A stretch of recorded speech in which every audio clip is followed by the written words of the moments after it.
Hello, everybody, and welcome back. This is episode 20 of High Street Sports. Ohio State coming off, arguably the biggest win of its season yesterday against Penn State in the shoe. The shoe was loud pretty much from start to finish. A little lull there in the middle of the game, I thought, but about as good of a crowd at the shoe as we've seen in quite a while. For those big time conference games, the shoe does tend to get loud, but it sucks that Ohio State seems to get stuck with the noon time slot at home for the big games, and then get all of the big games on the road in the 7:30 primetime spot. But you roll with the punches, and it is what it is. Ohio State picks up a hard-fought, physical, pretty dominant win when you really take a step back and look at it. My name is Chris. This is Vince. We are High Street Sports, and we're back again for another Buckeye recap. Vince, what are your initial thoughts on yesterday's game? I thought it was a dominant win by a team that really coming into it, you didn't know what you were going to get, and really happy with what we saw there. Defense was absolutely insane yesterday. I think for me, that's probably the biggest part. Yeah. The biggest thing that I saw, the offense has some areas to improve still. I think that the offensive line is still holding them back, but we'll get right into that here. Overall, dominant performance. Kyle McCord kind of struggled, but then regained his confidence. I thought Mayan Williams played hard. Marvin Harrison Jr., I don't think you need to really say much about that. I have a little rant that I think that will end up coming out about his new nickname. The Silver Bullets, they are back, though. Front seven looked really suffocating. And the back end, man, they are really good. And one guy I don't think got enough attention yesterday was Lathan Ransom. Mm-hmm. I think he's probably one of the unsung heroes of this defense. So getting right into it, Kyle McCord struggled, looked shaky. First drive, he looked really good. Completed, I think, 3 passes to Marv.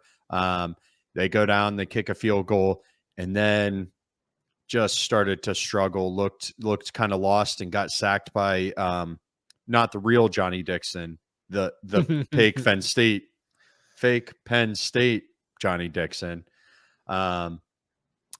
And then kind of derailed from there. But Mayan Williams came out and had some hard runs there. So what are your thoughts initially on the offensive performance?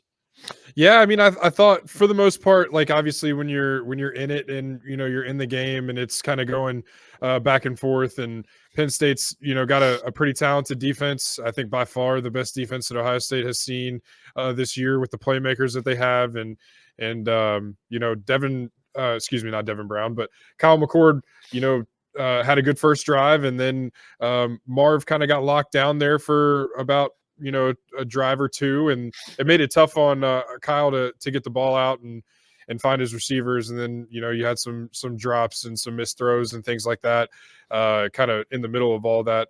But I thought for the most part Kyle McCord again had a fumble, and that could have been catastrophic, and that play ended up the way that it did with the defensive hold as opposed to what could have been an offensive hold on number 71 there on the offensive line. But it is what it is. The officiating I thought was pretty subpar for most of that game. They missed a lot on both sides of the ball, so that is what it is. But I thought for the most part Kyle did what he had to do, obviously, to win the game. I think one thing that Ohio State's going to benefit with Kyle McCord back there at quarterback is his ability to, stand in the face of adversity and get through it and keep the team in a position that they're still, not falling behind in these games where they start slow. So, albeit, a good Penn State defense and some struggles for Kyle, I didn't think it was all bad. Yeah, I think, a key thing, and you hate to see guys like that go down, but Penn State's best pass rusher went down early in the first half. Sucks to see that for him. Really, really good guy. I can't think of his name right now. Chop Robinson. Yeah, Chop. Mm-hmm. Chop. The fake Chop.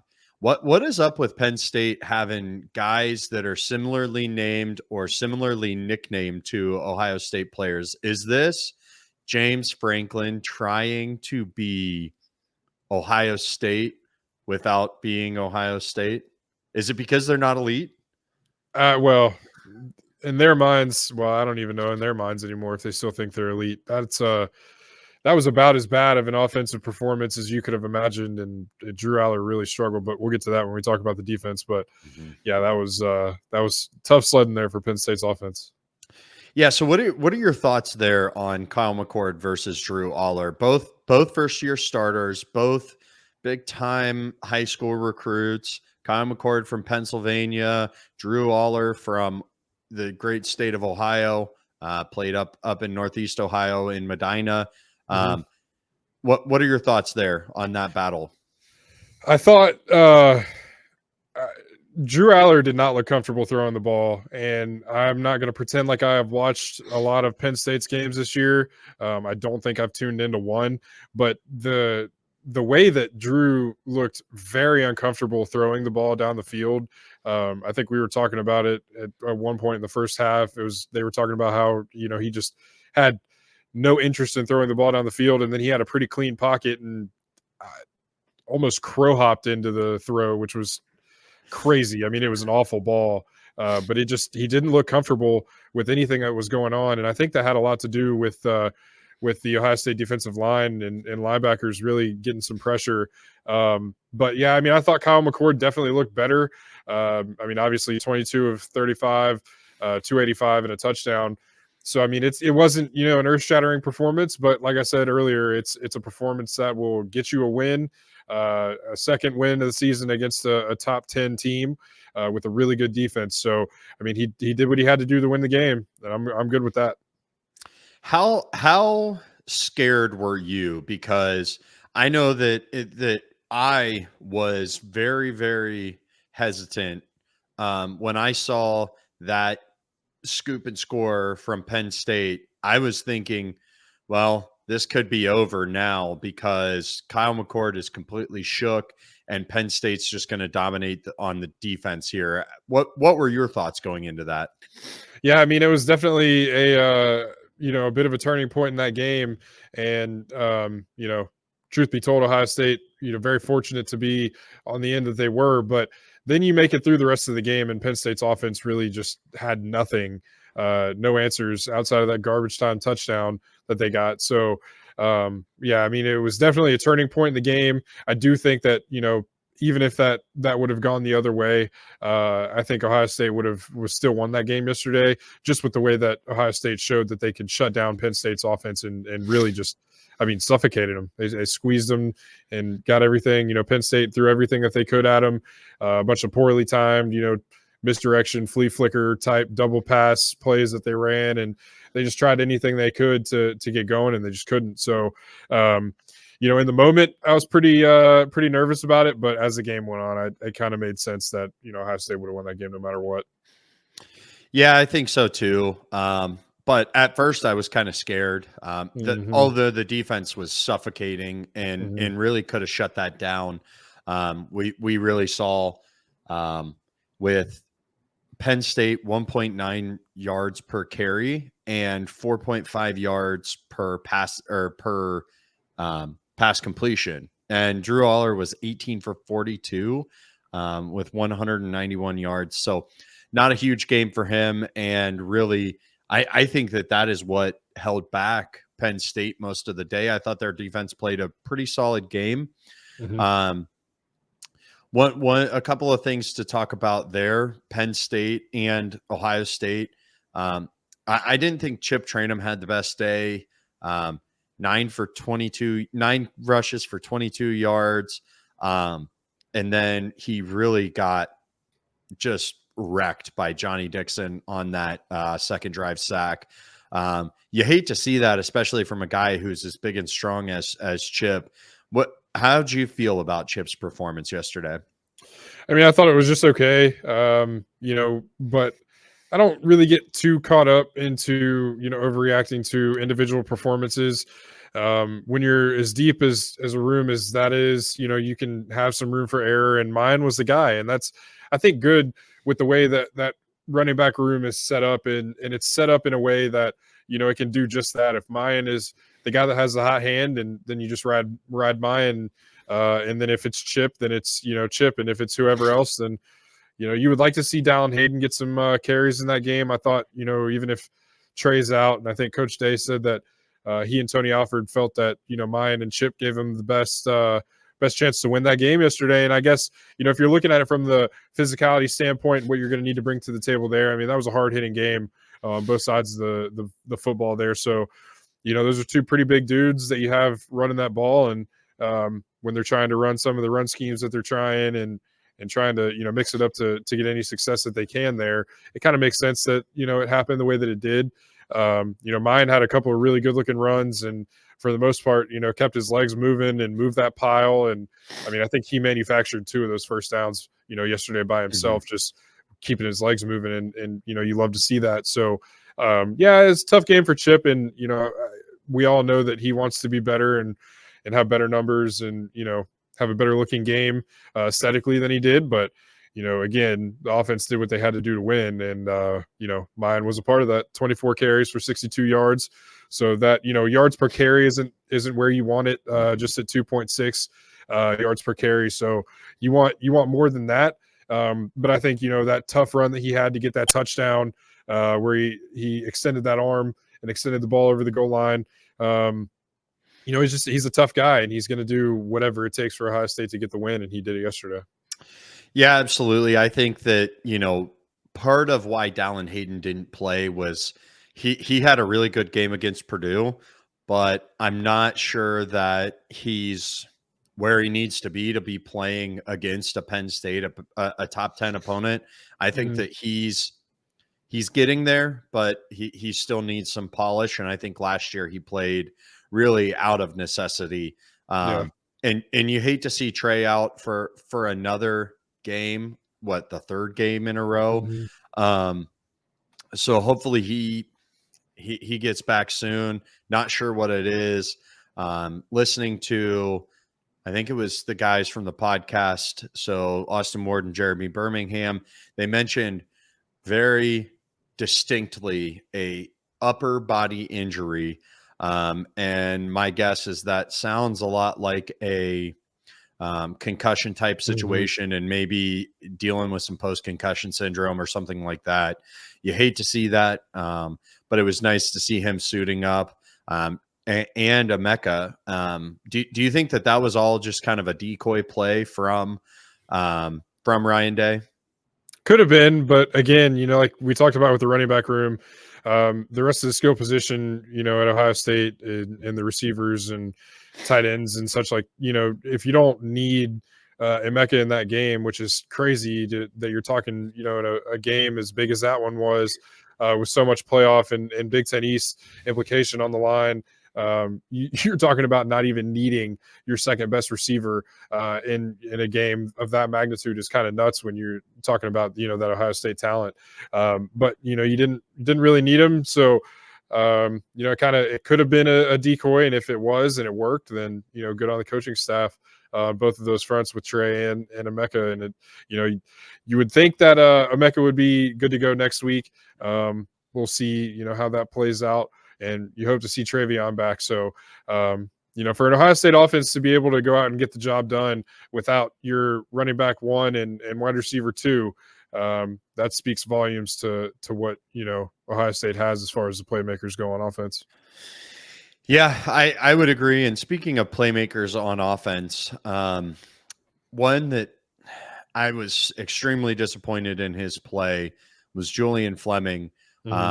He played as many snaps as Marv in the pass game, had 5 targets on 1 reception for 9 yards, 20% reception percent. What's going on with Julian here? Is he going to get passed up by Carnell Tate or Brandon Ennis or someone else by the end of this season? It's looking that way, and I'm not really sure what to make of the Julian situation. I think Kyle is struggling a little bit, I think, with finding a rhythm with all of the guys in that room. I think it's good enough, and I don't think there's an issue there. But I think there's just there's some kind of disconnect with Kyle and Julian. It seems like, I don't know if it's a few of those balls were kind of just off his fingertips and stuff like that. I mean, you got you got to catch the balls that come your way. But I have enough faith in Julian to kind of figure it out. He's not really had a good middle of the season here, so you'd like to see him bounce back, and the games are all important at this point. So you need all of your guys to be playing and firing on all cylinders. But you look at a guy like Carnell Tate, who I think he let a few get away from him yesterday. 5 targets, 3 receptions, 21 yards.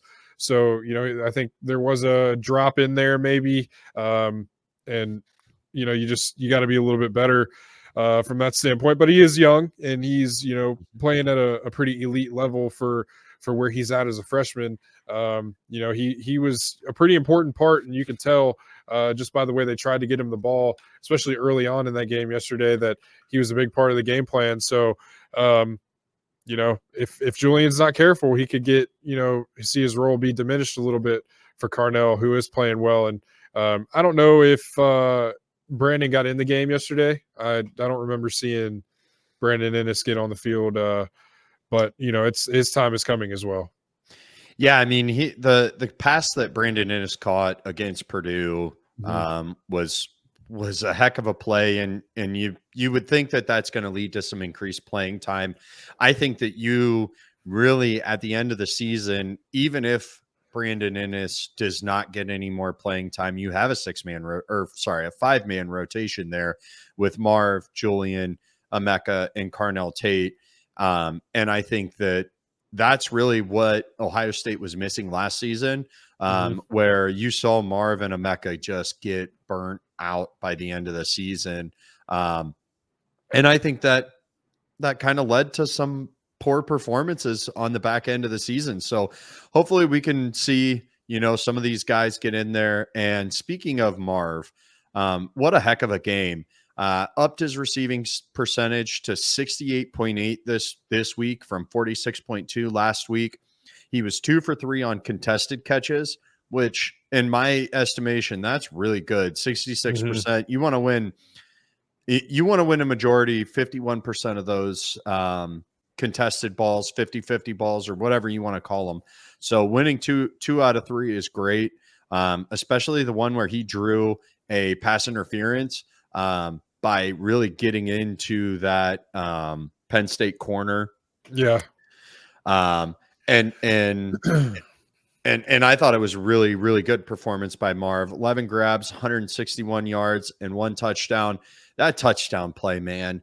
I know that we all have seen that play 1,000 times from Ryan Day. I was telling Danielle, my wife, after or during the game, that is the same play that Chris Olave really made famous against the team up north back in, what was that, 2018, 2019, his freshman year. And it's a really good play. It looks like off the jump, Ryan Day's signature mesh concept, but the 3 receivers on the left side end up kind of take the defense the opposite way of the guy that's coming underneath. And then Carnell Tate on that one ran kind of a bubble action and then sealed the backside so that Marv could score. It was a beautiful play. He got a lot of separation there. I'm really excited to see where that goes. Because I thought that Marv played really, really well. But one thing on Marv, please stop calling him a Maserati. You're disrespecting the man by calling him a Maserati. A Maserati is a second-rate Italian sports car that is absolutely a piece of junk. Stop calling the man a Maserati. That's like calling him a Alfa Romeo. He is not either of those.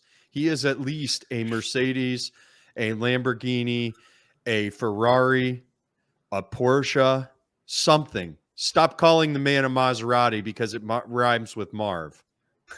I mean, hey, and Gus said it 1,000 times before the end of that game too. I mean, it got a little bit ridiculous, but rolls off the tongue. Sounds good.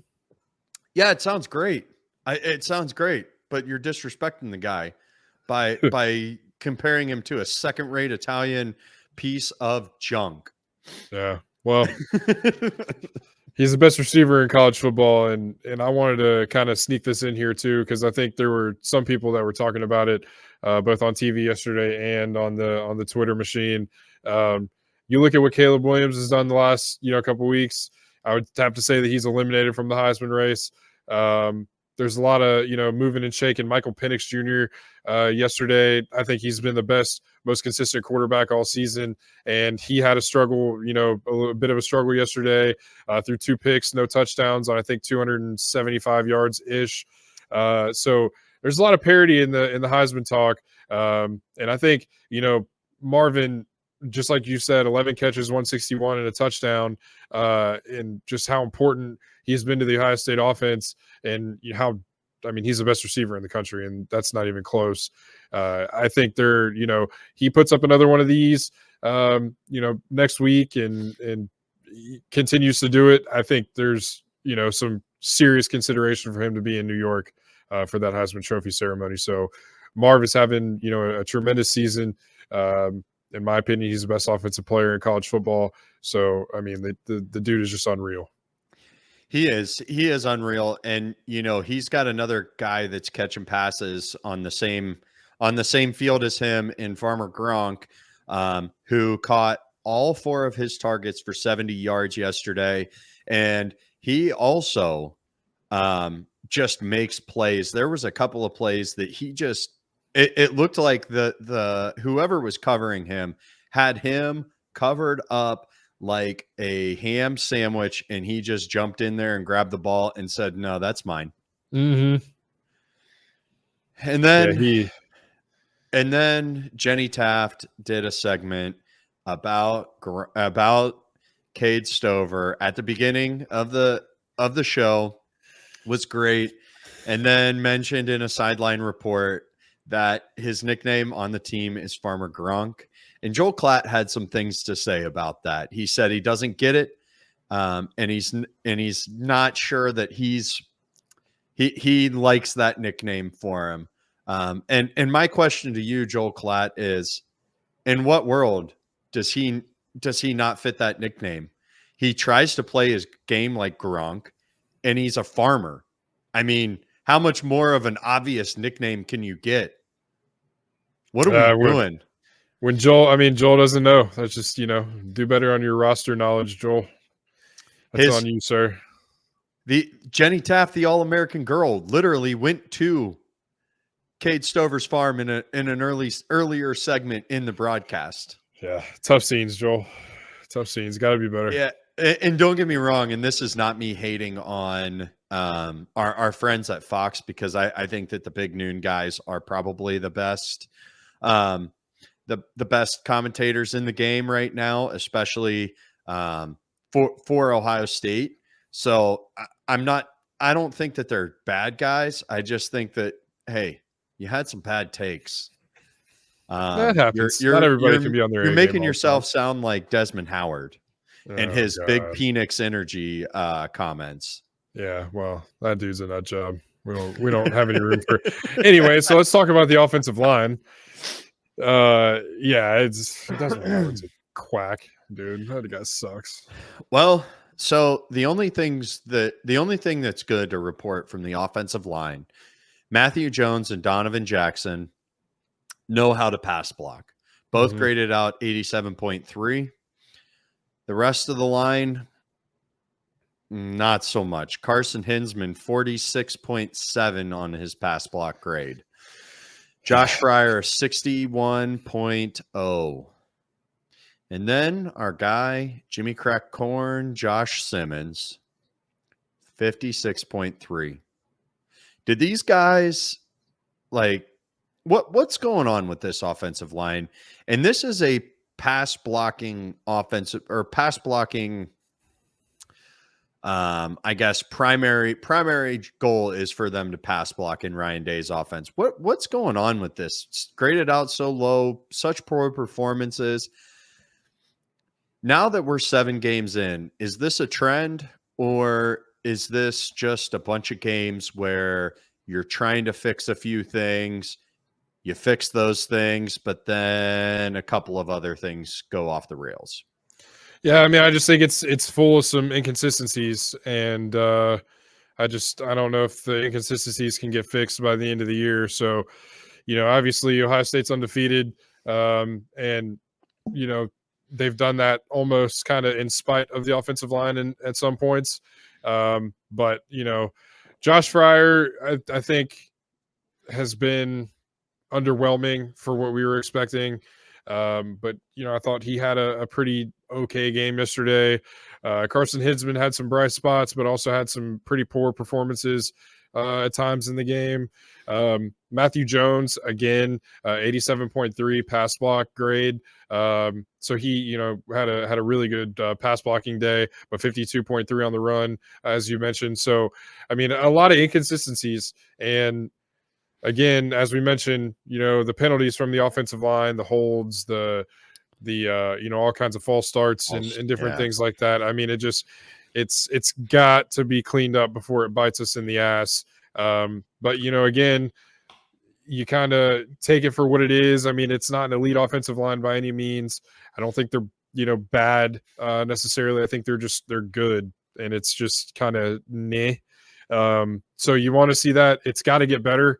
But Ohio State's been able to win two really tough top 10 games against two pretty good defensive lines.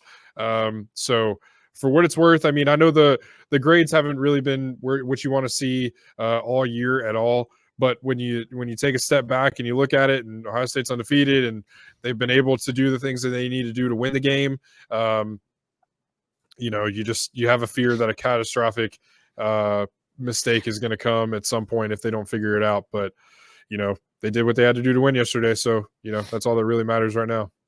Yeah, I'll give them credit. They only had 7 pressures and gave up 2 total sacks on the day against a really good Penn State front. Yeah. I think that of the opponents that that Ohio State has played so far, that Penn State, then Notre Dame, as far as defensive fronts go. Yeah. And for them to hold up and only give up 2 sacks on that, I think is good. And really, I thought that there's areas to improve. I think they need to get a little more push, especially in the short and zone run game. But overall, they're holding up when they need to. Mm-hmm. And in my mind, I think that is what you need to do, is to just bend but don't break. And I feel like that's what's happening with this offensive line right now. One thing we didn't touch on outside of the offensive line was Devin Brown's injury. Mm-hmm. That in all accounts, I think was a dirty play. You watch the replay of it, and the Penn State defender, Jalen Reed, grabs onto his foot and ankle, and really just holds on and twists it at the end. I understand why you hold on to the guy's foot and ankles to really get him stopped and go. But at the end of the day, there's no need to twist it. There's no need to hold on to it when you see that there's another guy on top of him, taking him down, because the guy ended up leaving after 2 snaps, walking away with a boot and crutches. So not good. Probably something fairly long term for him. We'll see how it goes, but I really, really am disappointed to see that type of play from Penn State. I expect something like that from the guys down in Clemson, South Carolina. They've done that and shown that they're dirty like that. Checking Curtis Samuel's oil in the 2016 game. They've also done a few other things like that. So I really expected out of them, but not a James Franklin Penn State team.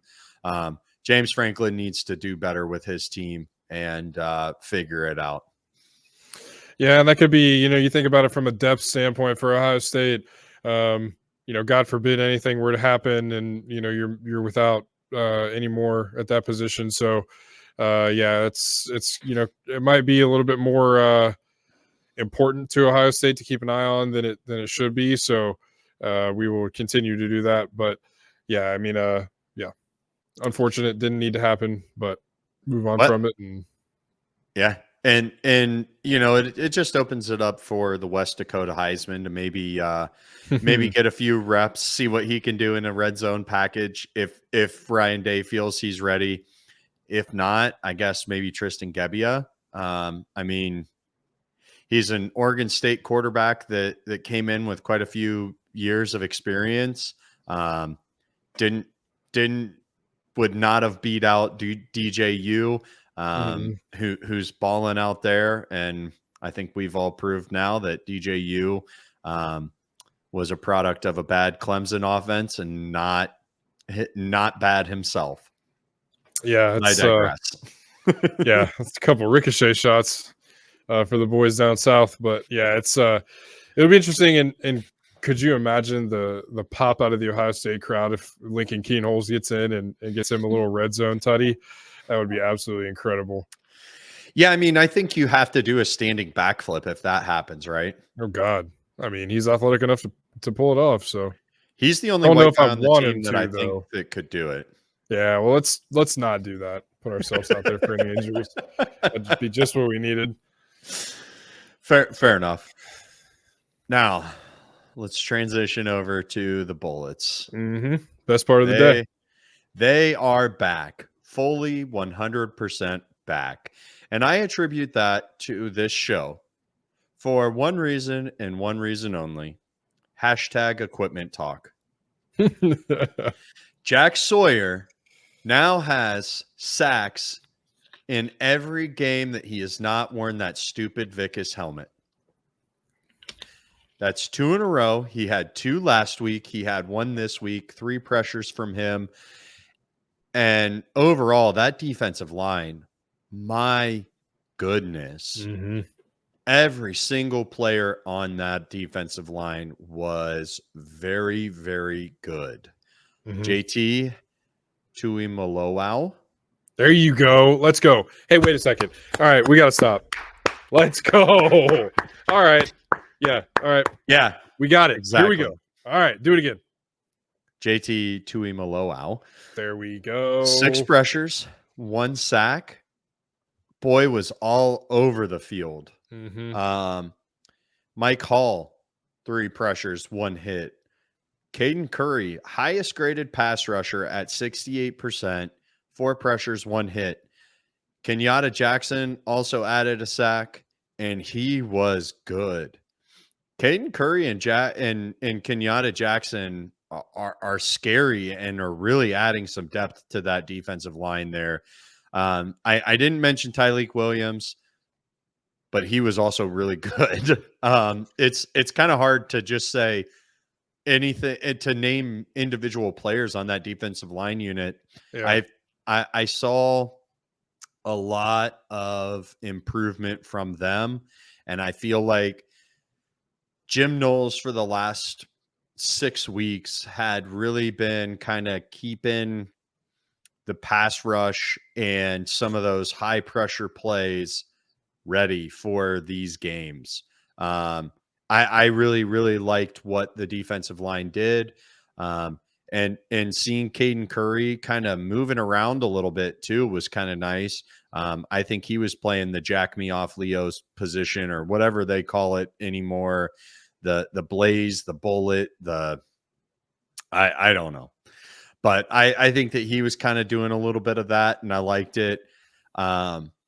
Just overall, really, really dominating performance by that defensive line. I thought that they were very suffocating. They did well, stayed gap sound, gave up a few gash runs, but I think that was a little bit on the linebackers who, in all reality, I'm not sure are living up to what we saw last year. Yeah, I mean, yeah, your point to begin the defensive conversation, I think we can both agree that we can give a combo Buckeye Leaf out here just off the rip, and that goes to Jim Knowles, Larry Johnson, and the defensive line room as a whole. Mhm. All those guys you mentioned, Jack, Jalen, Mike, Caden, Kenyatta, Tyleek. Like Tyleek was the damn quarterback of that defense yesterday with the way that he was in tune with those audibles and those checks at the line of scrimmage and how he was calling them out. And I mean, he had that whole, defensive line in front seven, on the same page with everything that they were calling. And, Mike Hall is dominant. JT Tuimoloau, the Penn State Nittany Lion killer, back at it again. 6 pressures, 1 sack. And you mentioned Jack is really starting to find his groove. And I think, they finally figured out when they sub and how to sub effectively. And when they're, subbing, and you got Kenyatta out there on the line, on the end, and you got Mike Hall and Caden Curry out there at the same time. I mean, it's just any way that you slice it, there's freaks on that line, and anybody can get after the quarterback, and they're really starting to make the quarterback's life hell back there. So yeah, just shout out to that defensive line. And to your point about the linebackers, it's a little rough sledding right now, but I thought Cody Simon did have a pretty decent game. Had a pretty timely tackle for a loss, and Steele is just kind of going through it, and Tommy is what he is. So yeah, the linebackers are kind of struggling right now, but you again got what you needed out of them yesterday. With the defensive line playing so well, and really, the DBs played a hell of a game too. So, I don't know, man. It's you can kind of nitpick the linebackers a little bit, but it's hard for me to nitpick anything that defense did yesterday for the most part, man. It was suffocating, dominant. You heard, Josh Proctor say, it's BIA. It's always been BIA. It forever will be BIA. And he's a guy that is having a little bit of a renaissance, and the Buckeyes are paying dividends for Josh Proctor sticking around. So a lot of good to go off on this Buckeye Silver Bullet defense. Yeah, well, one thing that I will say good about the linebackers there, Cody Simon, after having 2 really bad tackling weeks, had 0 missed tackles, and a 79.2 percent tackling grade. So got to give it up for him. He played really well, and really came in for what was kind of a Steel Chambers effort, and that for the last couple of weeks has not been great. I think that I'm going to continue to say this. I think that Steel Chambers is banged up. He just doesn't play like that inconsistently like that. He didn't do well in coverage. Gave up three receptions for 47 yards. He had 5 tackles on the day, so he wasn't too bad. Tommy, not a lot of tackles on the day. Surprisingly, was down with only 3, and also had a missed tackle. Penn State did a good job keeping that ball away from him, I think. I would agree. And one thing I was going to say here was only 5 missed tackles by Ohio State on the day. That is absolutely elite by this defense. 5 missed tackles. Holy. Yeah. That just goes to show you how well that they are coming to the ball and are ready to go. Jordan Hancock, he led the team in tackles with 6 on the day. I thought he was probably one of the best players on the field yesterday. I think you were mentioning Josh Proctor talking about BIA. I think, and I truly do believe this, that whole best back end is BIA, and BIA is back. And I think they're here to stay, at least for the near term. You look at Denzel Burke was out. I wouldn't have noticed that he was out if I didn't know. My goodness, he played well. Jermaine Matthews played well in his first start opposite of Davis Igbinosun. Mm-hmm. Iggy had a really good game. He had a sack.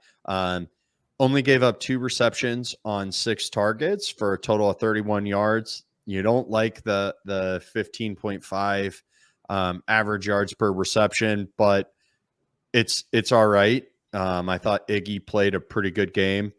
Jermaine Matthews, 3 receptions on 7 targets. He gave up 29 yards and did give up the passing touchdown. I thought that he played a solid game. He had a good, I wouldn't say it's pass breakup, but he had a really, really good down the field coverage where it almost looked like he was beat and probably could have had a pass interference there. Most young guys probably would have had a pass interference there. And he just tried to get his head around and put his hand up there and broke up the play. It was beautiful. Jermaine Matthews is probably the next good one. I think he's going to have to push for playing time throughout the rest of the season, whether that's some sort of rotation with him and Iggy, or if Iggy moves inside and rotates with Jordan Hancock. Something you've got to do something there, because I think that Jermaine Matthews is showing that he needs to be on the field. Had a lot of good plays, was very solid in coverage, and I didn't think that you noticed Denzel Burke being out. And Denzel Burke is the best corner on this team.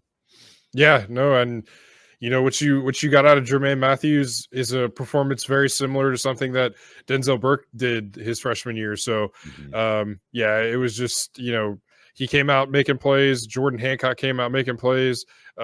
Jordan, flew into the backfield to make a big time stop some point in the first quarter. So, yeah, I mean, you got exactly what you needed. And what we've been talking about, and what we've mentioned on the show before, is Ohio State's best defenses are defenses that start with the pressure on the quarterback from the defensive line and letting those corners go out and do what they do best, and that's cover and go make plays. So you're getting that formula to come back around, and that says nothing but good things for the Ohio State defense. And when you've got a guy like Jermaine Matthews who can go out there and step up when you need him, not to take a phrase from our old friend Urban Meyer, but when we needed him the very most, he did his best and stepped up and went in there and really had a nice game. So, yeah. And then you mentioned Lathan Ransom, who just continues to quietly be arguably the most consistent player on the defense through these games. So, yeah, there's a lot of really, really, really good things happening for the defense.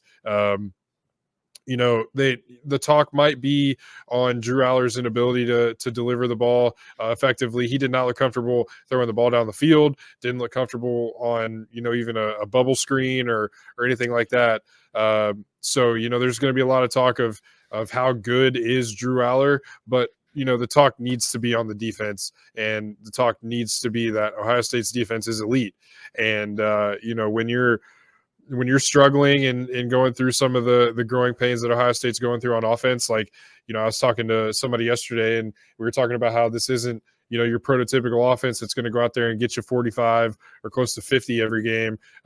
This is an offense that can, score in spurts. They've shown that they can do that. So, it's still a work in progress, and it's coming along. But what's not a work in progress, and what is coming along nicely, is this defense. And as you mentioned, BIA is back, and the Silver Bullets are back, and this is a very, very elite Ohio State defense that Drew Aller struggled, and the Penn State offense couldn't really run the ball. But make no mistake, that was done in result of the dominance that Ohio State showed on defense yesterday. Yeah, and I think that, Drew Aller, I think that he's a good player, but when you're pressured 26 total times on the day, sacked 5 and hit another 4, so he was hit on 9 of those 26 pressures. You're having a rough day. And I think a lot of his inability to get the ball out was due to the defensive line, and we saw in coverage. You look at the play right before, I think it was right before the end of the half, before Ohio State got the ball back, and they simulated a pressure, dropped back, and just covered everybody up. And what happened there? Drew Aller had to throw a ball down the field that was not a good throw at all, and really should have been picked off by Igbinosun. So I think a lot of that was because of the pressures, and you really saw the Ohio State defense unleashed here, and I want to continue to see that. I think we're going to need that same performance against a good Wisconsin team next week. The Fighting Fickles are not going to back down. I know they have a loss or two on the season, but I really don't think that a Coach Fickle team is going to let up there. And I think that you're going to have to watch out for that team next week. And you're playing in Madison at night. We're all going to jump around, I think. And I really want to see Ohio State come out on the winning end of that one. And if this defense continues that performance into next week and down the stretch, my goodness, watch out for this team. This is going to be a dangerous team. I keep saying it, and I know that you were kind of hesitant about it, but this team really reminds me of the 2002 national championship team. I think the more and more we see Kyle McCord, the more and more I think of him as Craig Krenzel. He's just kind of that game manager, throws the ball enough to make it happen, hits his best wide receiver when it's needed. And I think that the only thing that this team is missing is Maurice Clarett. And I think that Travion Henderson can step into that role when he comes back. And for those of you wondering, Maurice Clarett said this morning he would not mind coming back and would gladly run the ball. He's going to be 40 soon, but he said that he'll still play. And if you don't believe me, go look it up. He said it on Twitter this morning. It was electric to see, because he does look like he could still play. And the man's been in jail before too. So I'm sure he's got a lot of demons to get out against some of these defenses. He's got that shank ability that Bobby Carpenter always talks about. Absolutely. I don't think we have enough kids on this team that have that shank ability.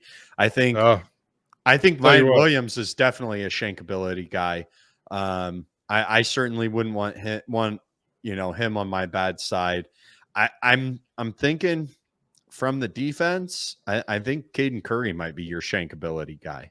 Well, Farmer Gronk is definitely got some shank ability in him. He caught a ball yesterday, got hammered, and kind of stood up and just stared at the sideline like, we're here. This is going. This is happening. It's a physical team. And, so, yeah, it's interesting to see what's going on. But, Ohio State is really building towards something special here. The offense continues to develop. Marvin Harrison Jr. continues to show why he's probably the best player in the country. The Ohio State Buckeyes defense is showing why it probably is the best defense in the country. Ohio State has probably, if you stand and look at it right now, probably the best resume in college football as far as wins go, quality wins, and really have just looked the most impressive this season out of anybody. And they're really moving towards something that could be special. Big matchup next week against the Wisconsin Badgers at Camp Randall. So this train isn't close to stopping. There's more football on the horizon. A lot of important stuff coming Ohio State's way in the next couple weeks. So a lot to build off of for this win. Ohio State was, the shoe was rocking yesterday. It was a great atmosphere in Columbus, national spotlight, and the Buckeyes delivered to stay undefeated. So, a lot to look forward there for Ohio State. Guys, this has been another episode of High Street Sports. Make sure that you keep it locked. Subscribe, like, comment, share, do all of it. Get the word out there. Tell somebody about us. Share. I think again, roughly 56% of you guys that watch are not subscribed. So go ahead and hit that sub button. Stay with us. Don't miss anything. We're working on a lot of cool stuff here. So stay subscribed and don't miss anything that we have coming here at High Street Sports. Vince, any final thoughts about this game? I have a couple of final thoughts here. First of all, be a friend, tell a friend. Our friend Pat McAfee always says that. And look where he's at now. So be a friend, tell a friend. And also, I can't wait to see what this defense can do against Wisconsin. I think you're going to see a little bit of an energized offense after a dominant performance against your not so rival in Penn State. And while we were recording this, there's some breaking news. Okay. Lay it on me. Arkansas Razorbacks has relieved their offensive coordinator of his duties, and Kenny Guyton will be elevated to the play caller. So that is sick, good dude. on Kenny Guyton for stepping into a big role there. You really like to see a Buckeye legend really step in and make a career of himself. So good on you, Smooth Jazz. Enjoy it. I think I'm going to have to watch an Arkansas game or two here. Their quarterback That's is awesome. pretty electric too, to watch. So excited for that and excited for the Buckeye family. Let's get it going and beat Wisconsin. Yeah, I mean, that's awesome for Kenny Guyton. As you mentioned, a Buckeye favorite, Buckeye legend. So good for Kenny Guyton and getting that opportunity there with the Hogs. We'll see what he can do there. Guys, Ohio State's rolling on to some big things. Big game at Wisconsin coming up, 7:30 game. Don't miss it. We'll see you guys next week. Go Bucks.